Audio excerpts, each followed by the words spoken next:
am recording the first half of the Swan Lake pole dance showcase. One of my favorite movies is the Black Swan, movie about a ballerina struggling with mental illness, struggling with depression, schizophrenia, body dysmorphia, and it really inspired me to get fit despite a schizophrenic episode and being paranoid, and just like mental illness can make you feel really ugly, and you can find yourself dragged with laziness and sadness. Of course, I'm not a ballerina. I think I have too many curves to be a ballerina, and I know it's like, oh my god, we're starting to become more inclusive. Not in this motherfucking lifetime. And as a midnight ballerina, you know, I think I'm allowed to keep a little bit of meat within my bones and things of that nature.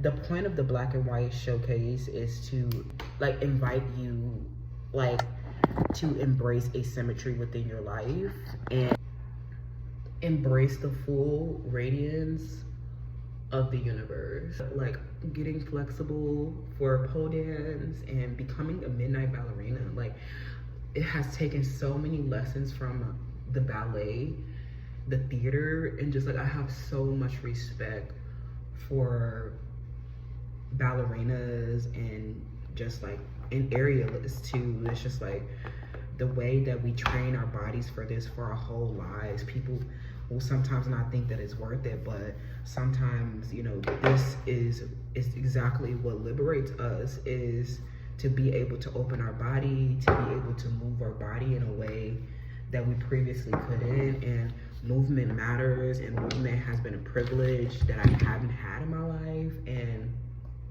just like, this is like such an honor to be making like accomplishing these goals around my flexibility and fitness, and you know, finally getting my dream body. Like so many people have their dream body when they're like in their youth, or they're their prettiest in high school or something like that. Like I was like literally my ugliest when I was in school, and I think that was divinely guided so that I would not become superficial in life. Like I could not rely on my looks. I was not ugly, but I just had such tremendous body image issues that I literally, and also just like coming from a violent and aggressive like neighborhood and culture, it has just like not been safe to move. And opening up my body and moving and doing my yoga and doing my workout routine and, you know, doing my movement practice, I never felt safe to move in my life. And now that my body is opening, I just feel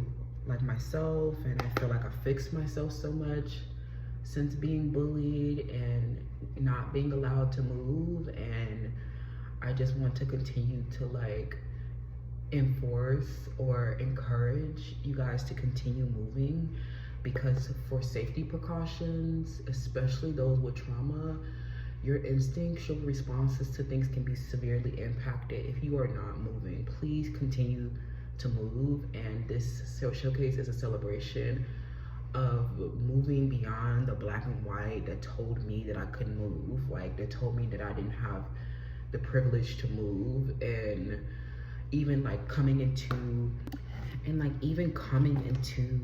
the pole dance space, I was body type so bad when I first came in because I was a bigger girl. And if you caught me doing some body typing, it was because I probably was triggered. Like it was probably because like, you know, I was triggered. And also like coming into my cohort, I was body shamed so bad for being bigger, for being black. And it has been so hard for me to feel safe in my body. And like,